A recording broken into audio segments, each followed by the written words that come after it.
সারা বাংলাদেশের দুর্ভিক্ষ ঠেকানোর ক্ষমতা আমার নাই। আল্লাহ শীতকালে বৃষ্টি দেয় নাই, যেহেতু শীতকালে ফসল করার কথা না। আপনি জোর করে আল্লাহর হুকুম উল্টিয়ে দিয়েন না।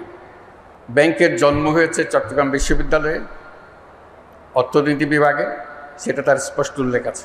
আসসালামু আলাইকুম।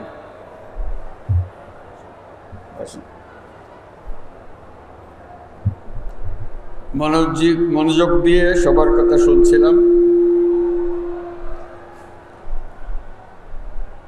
মাননীয় উপাচার্য, উপস্থিত সুধীবৃন্দ এবং প্রিয় ছাত্রছাত্রী ভাই বোনেরা, যারা আজকে সনদ পেতে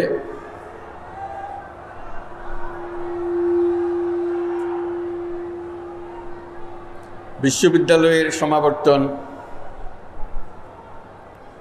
জীবনের একটা মস্ত বড় ঘটনা, সারা জীবন স্মরণ করে,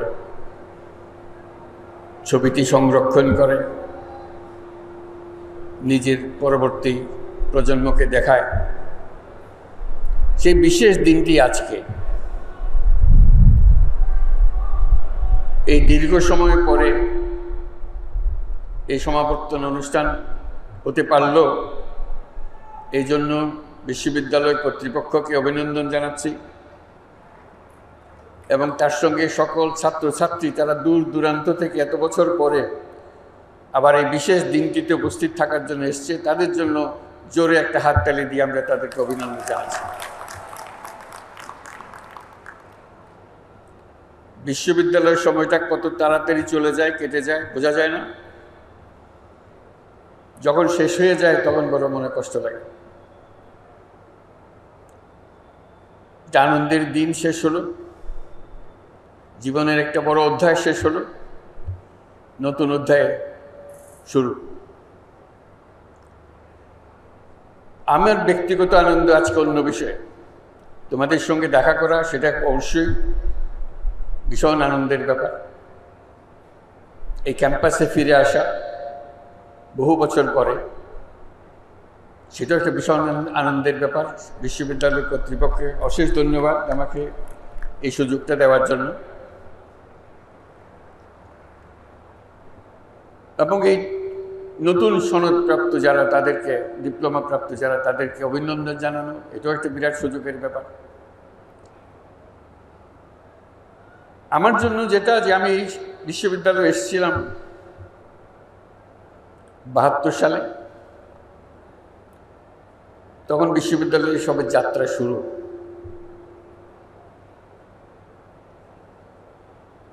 শিক্ষক হিসেবে দায়িত্ব নিয়েছিলাম, কিন্তু তখন বুঝতে পারি নাই কি পরিবর্তন হতে যাচ্ছে আমার ভেতরে। অত্যন্ত উৎসাহ সহকারে শিক্ষকের দায়িত্ব পালন করছিলাম। এর মধ্যে 74 সালে বিরাট দুর্ভিক্ষ এলো,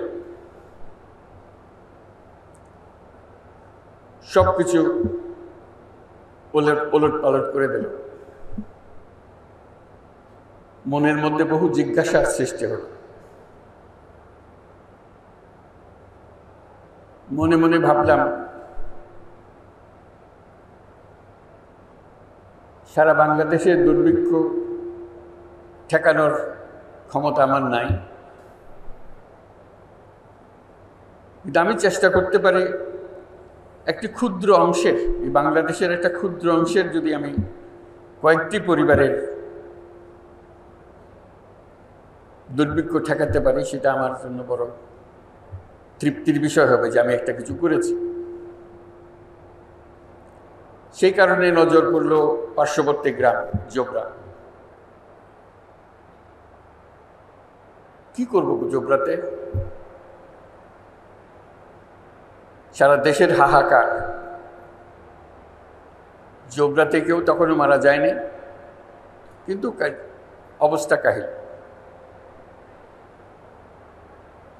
মনের মধ্যে প্রশ্ন জাগলো যে বিরাট জমি পড়ে আছে সামনে চট্টগ্রাম বিশ্ববিদ্যালয় আর জোবরার মাঝামাঝি, এখানে তো অনেক ফসল হওয়ার কথা, তাতে তাদের সারা বছরের খাবার সংস্থান হওয়ার কথা। জিজ্ঞেস করলাম, বলে না এখানে হয় না, ফসল হয় না।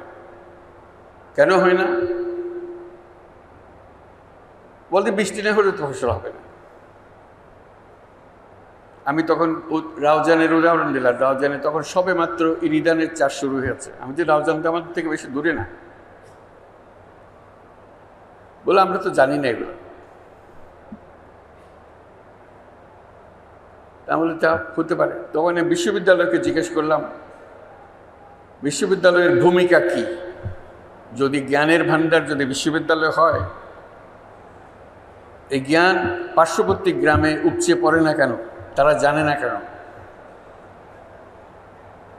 কেউ কোনো সদুত্তর দিল না বা দেওয়ার চেষ্টাও করল না। তখন আমি চেষ্টা করলাম যে এদেরকে চাষের দিকে আগ্রহী করা যায় কিনা। তখন বললো যে পানি তো নাই। রাউজানে পানি আছে, এখানে তো পানি নাই। ডিপ টিউবওয়েল তখন সবই এসছে দেশে। ওদের ডিপ টিউবওয়েল আছে, আমাদের ডিপ টিউবওয়েল নেই। বহু চেষ্টা তদবির করে একটা ডিপ টিউবওয়েল বসালাম। কি হবে? এখানে শীতকালে চাষ হবে। অবিশ্বাস্য একটা কাণ্ড, শীতকালে চাষ। এটা মানুষের ধারণার ভেতরেও নাই। শীতকালে কি করে চাষ হয়? লোকের ব্যাখ্যা ছিল, শীতকালে যদি চাষ করার বিষয় থাকতো তা আল্লাহ তাহলে শীতকালে বৃষ্টি দিতেন। আল্লাহ শীতকালে বৃষ্টি দেয় নাই, যেহেতু শীতকালে ফসল করার কথা না। আপনি জোর করে আল্লাহর হুকুম উল্টিয়ে দিয়েন না। তা আমি বলতে থাকলাম। ডিপ টিউবওয়েলের ব্যবস্থা করা হলো, ফসল হলো। পরবর্তী বছর যখন আবার চেষ্টা করলে, বলে যে না, গত বছরের যে ফসল হয়েছে সেরকম তিতা ধান পেয়েছি আমরা। তিতা কেন? বলতে এত মারামারি করছি এই ফসল নিয়ে। এই বলে আমার এত দিতে হবে, এই বলে আমার দিতে হবে। আমরা নিজের ভাগ নিজে পাইনি, পানির ভাগ। একজন বলল যে এবার আর চাষ হবে না, ডিপ টিউবওয়েলের চাষ হবে না। তো পাশে একটা 12 মাসা ছড়া আছে, ছড়াতে পানি আছে, আমরা ছড়ার পানি দিয়ে করি। আমি কৌতূহলী হয়ে ছড়ার দিকে গেলাম, দেখলাম যে হ্যাঁ পানি আছে। তাহলে এই ছড়া তো এখানে আছে, আল্লাহর পানি তো এখানেই ছিল, একদিন চাষ করেন না কেন? বলছে কেউ কোনোদিন করে নাই, আমরাও করি নাই। তো সেবার বাঁধ দেওয়া হলো, আমরা সবাই মিলে বাঁধ দিলাম। বাঁধে যে পানি আসলো তাদের ডিপ টিউবওয়েলের পানি চেয়ে অনেক বেশি পানি।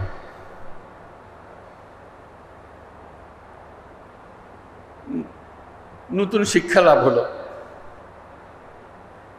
যে গরজ না থাকলে, ইচ্ছা না থাকলে সব কিছু থাকা সত্ত্বেও অভাব থেকে যায়। পানি আছে, জমি আছে, চাষ করা যায়, কিন্তু কেউ করে নাই কোনোদিন, আমরা কেন করব? একটা শিক্ষা লাভ হলো। এর ফলে জন্ম লাভ হলো তেবাকা খামার। সেটা দিয়ে আমাদের যাত্রা শুরু, তেবাকা খামার। চাষ করতে গিয়ে যে সমস্যা হলো, ইরিধান চাষ করতে হলে লাইন ধরে রোপা লাগাতে হয়, আর এমনি ধান লাগাতে হয়, ছড়িয়ে দিলেই, বীজ ছড়িয়ে দিলেই ফসল হয়ে যায়। এখানে কষ্ট করতে হয়। তা বলে তো কষ্ট করবেন, খাবার যখন খাবেন কষ্ট করবেন না? বলে না, বেশি কষ্ট। অদ্ভুত একটা মানসিকতা। তখন আমি ছাত্রদের নিয়ে বসলাম যে তোমরা সাহায্য করো, আমরা সবাই মিলে মাঠে নামি, আমরাই রোপা লাগানোর জন্য সুতা ধরবো এবং চারা লাগিয়ে দেব। যারা সে আমলের ছাত্রছাত্রী আছে তাদের মনে আছে, দলে দলে তারা মাঠে নামলো, লাইন করে চারা লাগালো। সে অভিজ্ঞতা তারা সারা জীবন মনে রাখলো যে আমরা জোবরাতে ইরিধানের চাষ শুরু করে দিয়ে এসেছিলাম। তার থেকে আস্তে আস্তে নজর পড়ল জোবরার অন্যান্য জায়গায়, সজ্জাপাড়া, দহনপাড়া, বড়ুয়াপাড়া, তাদের অবস্থা দেখার জন্য। আজকে এই কথা বলছি এই জন্য, আমি এসেছিলাম এখানে শিক্ষক হিসেবে। ক্রমে যতই দিন গেল দেখলাম আমি ছাত্র হয়ে গেছি। আমি আর শিক্ষকতার ভূমিকায় নাই, আমি শিখছি, ক্রমাগত শিখছি। এবং ক্রমে ক্রমে এই জোবরার, শয্যাপাড়া, দেওয়াননগর এদের যে মহিলারা আছে তারাই আমার শিক্ষক হলো। তাদের কাছ থেকে অনেক কিছু শিখলাম। আমার ছাত্রছাত্রীরা তারা আমার সঙ্গে ছিল, আজকে অনেকে উপস্থিত আছে, যারা মহিলাদের কাছে আমাকে নিয়ে গেল, তাদের কাছে তাদের পাঠদান নেওয়ার জন্য তাদের কাছ থেকে অবাক হয়ে গেলাম। যা ক্লাসরুমে পড়ায় তার সঙ্গে কিছুর মিল নাই। যে কাজে হাত দিলাম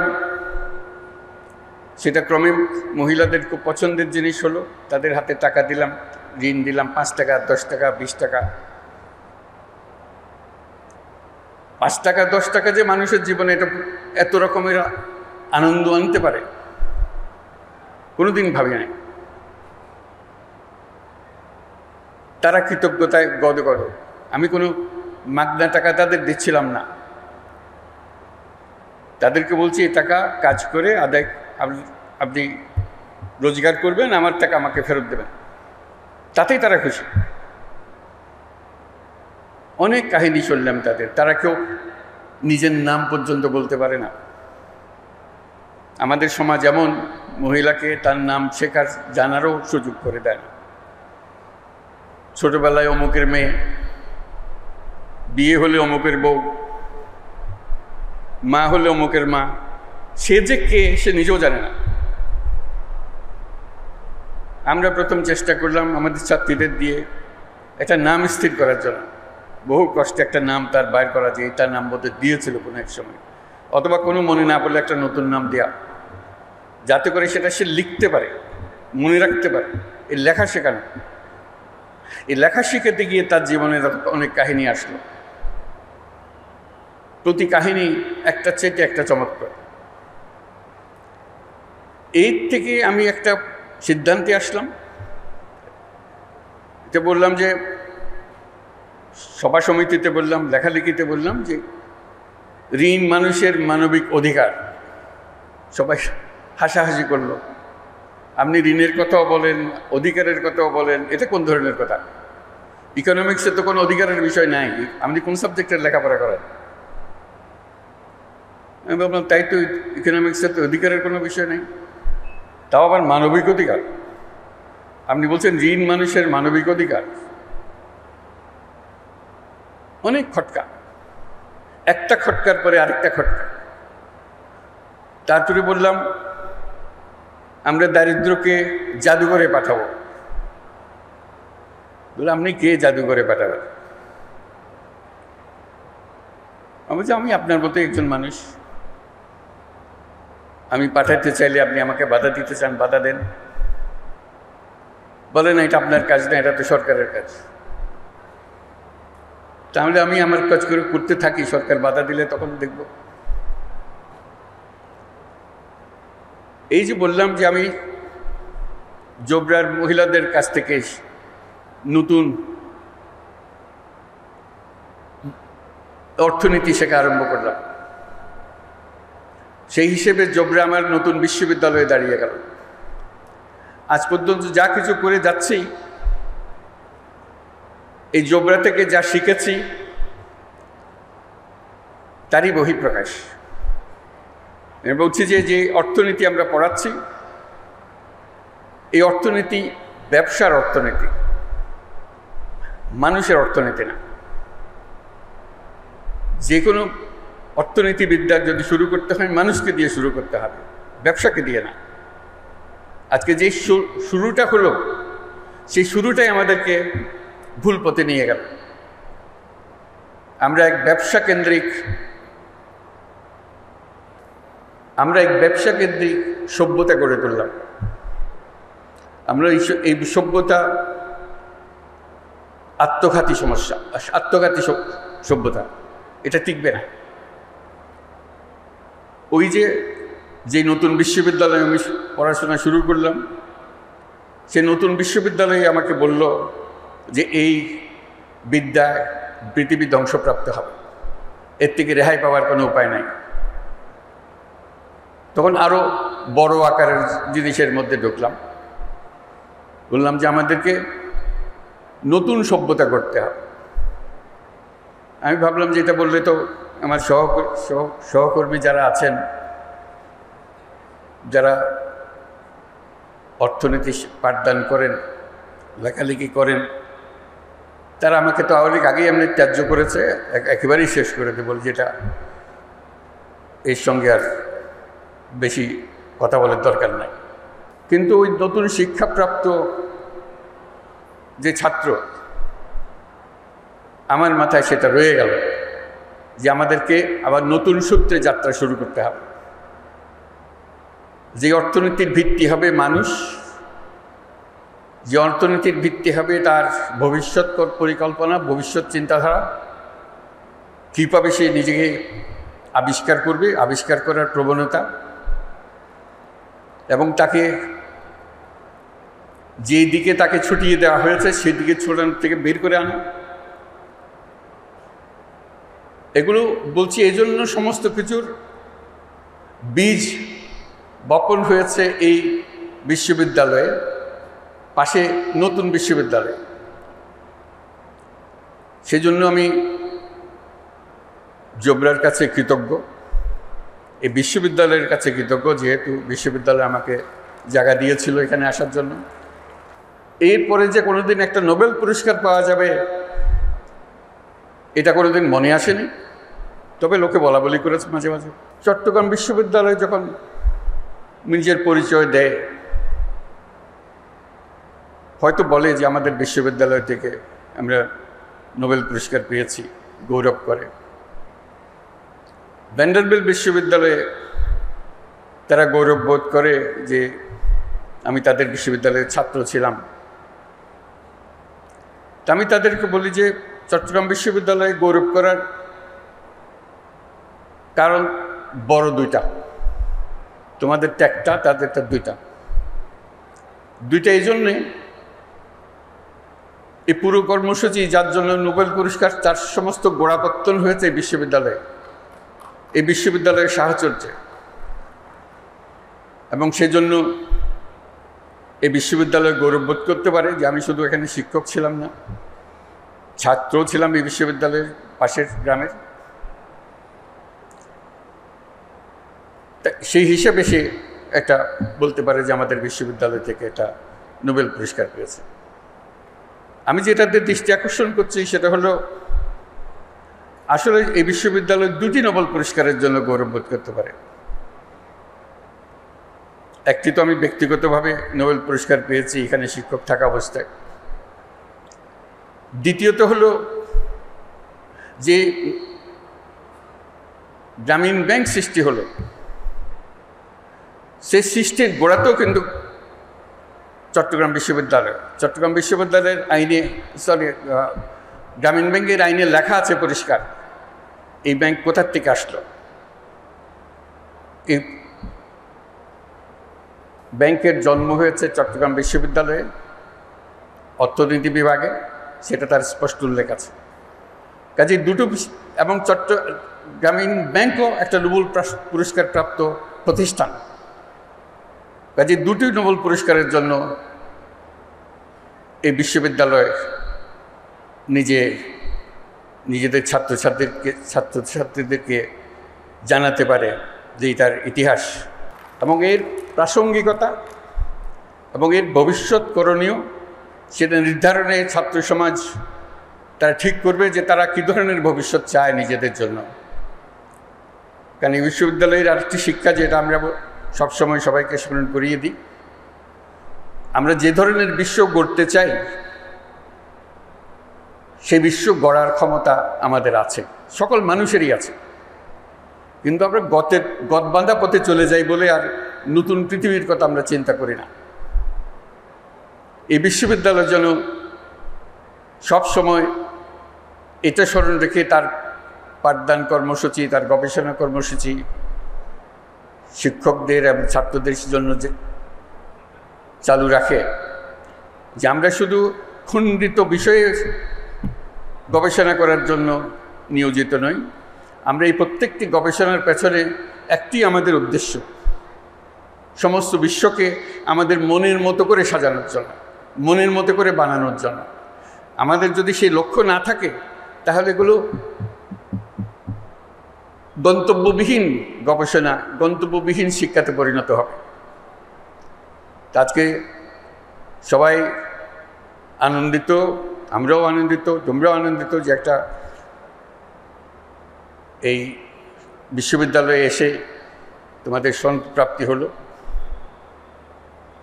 সবাইকে অভিনন্দন জানাই এবং আশা করি আমরা সবাই চেষ্টা করব যে পৃথিবীর ভবিষ্যৎ আমাদের নিজেদের প্রত্যেকের হাতে। আমরা যেভাবে বিশ্ব গড়তে চাই সেভাবেই বিশ্ব গড়তে পারি। আমি যেভাবে বলেছি সেভাবে গড়তে হবে এমন কোনো কথা নেই। আমি আমার কথাটা বলে যাচ্ছি, অন্যরা অন্যদের কথা বলবে, তোমরা তোমাদের কথা বলবে, কিন্তু নিজের মনের একটা স্বপ্ন থাকতে হবে। এটাই আমার আবেদন যে আমরা কী ধরনের বিশ্ব চাই, কী ধরনের সমাজ চাই, কী ধরনের সংসার চাই, কী ধরনের শিক্ষা ব্যবস্থা চাই, এগুলো আমার মনের মাধুর মিশিয়ে আমাকে বের করে নিতে হবে। গতের মধ্যে ঢুকে গেলাম, যা আছে সেটা মেনে নিলাম, তাহলে কিছুই পাল্টাবে না, কিছুই পরিবর্তন হবে না। আজকে এই দুই বিশ্ববিদ্যালয়, চট্টগ্রাম বিশ্ববিদ্যালয় এবং মহিলাদের যে বিশ্ববিদ্যালয় আমার জন্য সৃষ্টি হয়েছিল জোবরা গ্রামে এবং পার্শ্ববর্তী গ্রামসমূহে, তাদের সবার কাছে আমি আমার কৃতজ্ঞতা জানাচ্ছি এবং সবাইকে অভিনন্দন জানাচ্ছি আজকের এই দিনটির জন্য। সবাইকে ধন্যবাদ।